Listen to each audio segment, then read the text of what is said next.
देश में 1832 से 1918 तक अपनाए गए थे। जिन लोगों ने यह रुख इस देश में मताधिकार दिए जाने के राजनीतिक इतिहास को दृष्टिगत रखकर अपनाया है, वे शायद यह समझते हैं कि अंग्रेजों ने 1932 के बाद से जनता को मताधिकार देने के लिए जो कदम उठाए थे, वे किसी दार्शनिक प्रक्रिया अपनाने का परिणाम थे।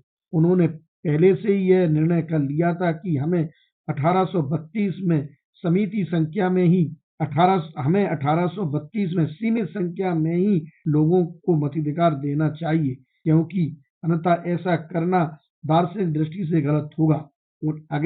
उन्हें अगला कदम 1866 के बजाय 1868 में ही उठाना चाहिए और बाद में अगला कदम 1866 में नहीं बल्कि 1867 में उठाना चाहिए और इसी प्रकार उससे अगला कदम 1867 में ना उठाकर 1884 में उठाना चाहिए। मुझे नहीं मालूम कि जो इस प्रकार का तर्क देते हैं उनका यह विश्वास है कि इस तथ्य के पीछे कोई दार्शनिक विश्वास काम कर रहा था, लेकिन मैं अपने उन मित्रों को यह बता देना चाहता हूं कि यदि आप इंग्लैंड के राजनीतिक इतिहास का अध्ययन करें तो आप देखेंगे न केवल ब्रिटिश लोगों द्वारा उठाए गए कदमों के निर्धारण के पीछे कोई दार्शनिक विश्वास नहीं था, बल्कि मताधिकार के प्रश्न पर इसी देश में महज दलगत राजनीति के मामले के रूप में उस पर विचार किया गया था। प्रत्येक दल ने मताधिकार के विस्तार या प्रयत्न इसलिए किए कि उसने सोचा कि राजनीतिक नारे के रूप में इसका इस्तेमाल करने से उस दल का प्रभाव क्षेत्र बढ़ेगा और उस दल को बल मिलेगा। शायद यह बात मेरे मित्र को चौंकाए जिन्होंने इसी तर्क का प्रयोग किया और मुझे यह कहने में भी संकोच नहीं कि वे इसका हमेशा इस्तेमाल करते हैं और उन्हें इससे एक प्रकार की संतुष्टि होती है और वे यह महसूस करते हैं कि उन्होंने हमारे मार्ग में एक असाध्य बाधा उपस्थित कर दी है। हमें यह जानकर प्रसन्नता होगी कि इंग्लैंड की जनता को राजनीतिक मताधिकार दिए जाने की दशा में उठाए गए कदमों में वह एक था जो उदारवादियों अथवा उग्र सुधारवादियों ने नहीं बल्कि इसी देश की अनुदार सरकार ने उठाया था। अपने मित्र से जो दूसरी बात मैं पूछना चाहता हूं वह यह है कि क्या उनका हमसे कहने का यही अभिप्राय है कि इस देश में मताधिकार सीमित था और इसी कारण उस मताधिकार के अंतर्गत जो सरकार बनी वह अच्छी सरकार थी, यानी ऐसी सरकार जिसका लक्ष्य लोगों का कल्याण और जनता की खुशहाली थी।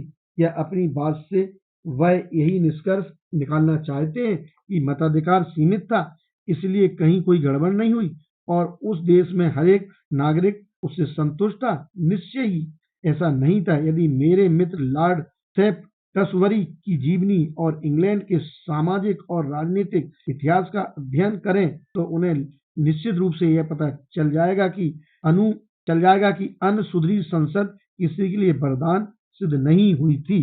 तीसरी बात जिसकी ओर मैं अपने मित्र का ध्यान आकर्षित करना चाहता हूं वह यह है कि यदि वास्तव में उनके कथन में गंभीरता है और वह जो कुछ कहते हैं उस पर वास्तव में उनका विश्वास भी है कि वह भारत की जनता मताधिकार की पात्र नहीं है, तो उनके लिए इसके सिवाय कोई चारा नहीं कि वह भारत लौट जाएं और औपनिवेशिक दर्जे या उत्तरदायी सरकार की मांग न करें, क्योंकि यह निश्चित है कि यदि यह एक ऐसे सज्जन का मत है जो इस बात की वकालत करता है कि भारतीय जनता मताधिकार का प्रयोग करने की पात्र नहीं है, शासन की जिम्मेदारियों अपने ऊपर लेने की योग्य नहीं है, तो मेरी समझ में नहीं आता कि वह किसके नाम पर उत्तरदायी सरकार की मांग करते हैं। क्या वह इस वर्ग के लिए, क्या अपने लिए?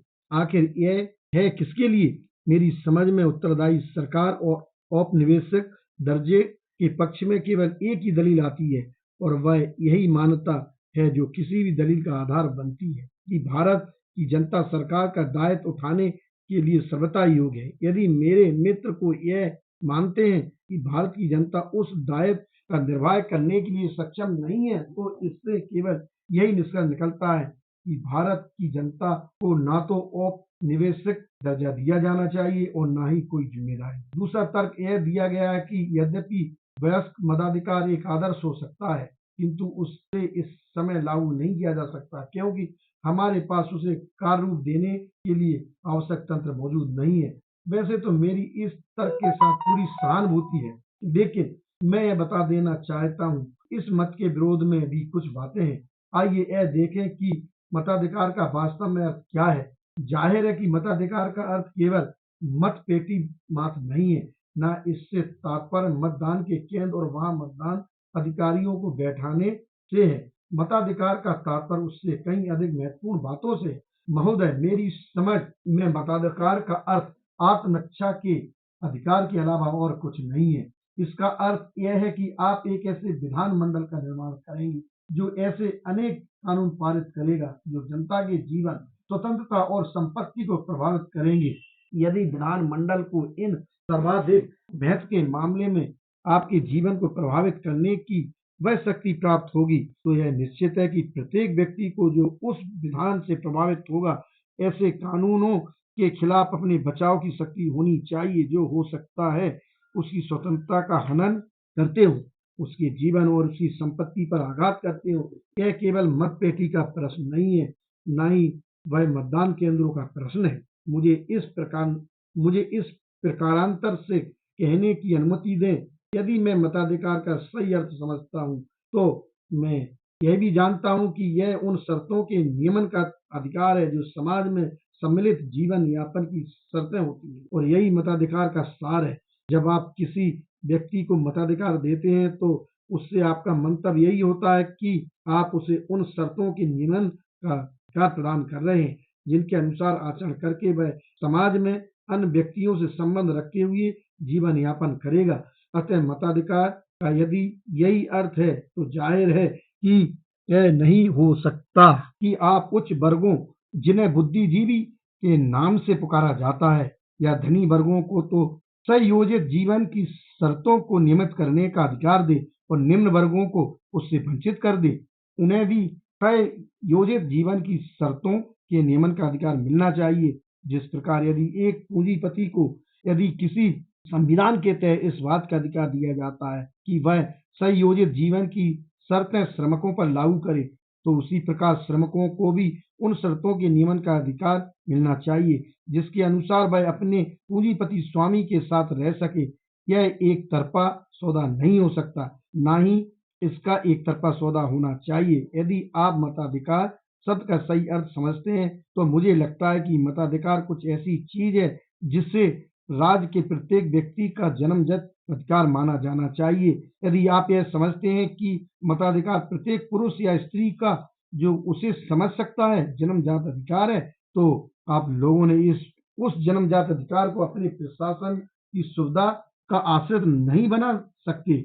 मेरे मित्र ने यह तर्क दिया है कि हमें वयस्क मताधिकार इसलिए स्वीकार नहीं है क्योंकि हमारे यहाँ मतदान केंद्रों और मतदान अधिकारियों की व्यवस्था नहीं है। मैं उन्हें यह याद दिलाना चाहता हूँ कि उस समय उनकी क्या स्थिति होगी जब उन्हें यह बताया जाए कि उनके साथ किसी व्यक्ति ने अन्याय किया है, और यदि वे अपना मामला न्यायालय में ले जाएं, तो उन्हें निश्चय ही सफलता मिलेगी। लेकिन उन्हें न्याय इसलिए नहीं मिल पाया कि उच्च न्यायालय में न्यायाधीशों की संख्या पर्याप्त नहीं थी। यह स्थिति उन्हें कैसी लगेगी?